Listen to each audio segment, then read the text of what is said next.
Assalamualaikum warahmatullahi wabarakatuh. Kami dari kelompok 3 akan mempresentasikan bab mengenai kesadaran. Kelompok 3 terdiri dari Ni'matul Maula, Aisyah Dwi Cahaya, Anissa Tuniswah, dan Madatila Pramesti. Model-model kesadaran. Yang pertama dari John Sutherland, yaitu model komputasional, yaitu struktur arsitektural kognitif berupa suatu sistem pemrosesan paralel yang didominasikan oleh sebuah hierarki kontrol, yaitu model DICE, Dissociable Interaction and Conscious Experience.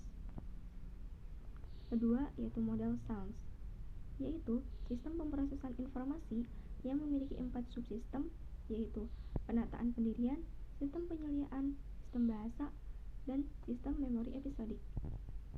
Yang ketiga, yaitu BARS, yaitu teori medan kerja global. Menurut teori ini, kesadaran adalah sebuah panggung tempat terjadinya suatu sistem penyiaran global yang menyebarkan informasi di seluruh otak. Selanjutnya ada studi terhadap pengalaman sadar. Psikologi ilmiah berawal pada abad ke-19 sebagai suatu pengalaman-pengalaman sadar, sebagai studi pengalaman-pengalaman sadar. Dalam kutipan termasyhur dari William James, psikologi adalah ilmu mengenai kehidupan mental. Secara bertahap, teori-teori belajar mendapatkan tantangan dari teori-teori memori, persepsi, dan representasi internal tentang proses-proses mental.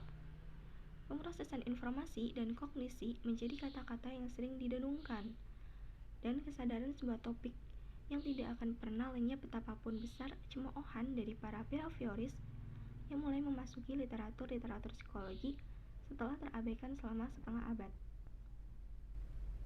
Tidur dan mimpi. Tidur.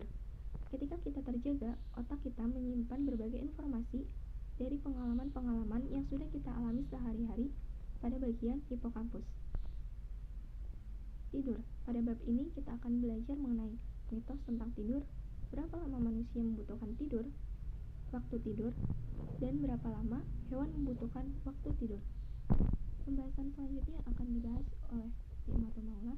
Silakan.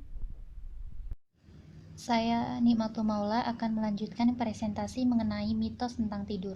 Di antaranya, yang pertama, mitos mengenai orang dewasa hanya butuh tidur 5 jam sehari. Banyak yang mengira kalau seiring dengan berjalannya waktu, kita tidak butuh tidur terlalu lama. Ini anggapan orang ya, berbeda dengan masa ketika kita masih anak-anak atau remaja, yang dalam satu harinya itu minimal harus tidur selama 8-9 jam.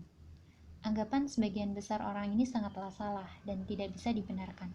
Pasalnya, kita tetap harus tidur selama 7-9 jam sehari untuk bisa sehat. Mitos yang kedua mengenai kita bisa tidur kapan saja. Seorang yang banyak tidur di siang hari dan bangun atau bekerja di malam hari kerap mengalami gangguan kesehatan. Resiko memiliki penyakit akan lebih besar. Jadi, tidur tidak hanya perkara jumlah jamnya saja, tetapi juga memiliki waktu yang tepat untuk menghindari resiko kesehatan. Mitos yang ketiga, melihat TV baik untuk relaksasi sebelum tidur. Padahal cahaya yang terlalu lebar menyebabkan kita jadi semakin terjaga. Hal senada juga berlaku kalau Anda sering bermain-main dengan ponsel sebelum tidur. Mitos yang keempat, mudah tidur di mana saja, tanda tubuh sehat. Maksudnya, jadi kalau semalaman kalian hanya memejamkan mata dan kesadaran masih terjaga dengan baik, manfaat dari tidur tidak akan didapatkan. Mitos yang kelima, bersantai dan menutup mata manfaatnya sama dengan tidur. Padahal tidak demikian teman-teman. Justru tidur yang berlebihan dan dilakukan di mana saja adalah tanda gangguan tidur. Yang keenam, mitos mengenai mengorok tidak berbahaya. Segera atasi mengorok dengan melakukan olahraga secara rutin.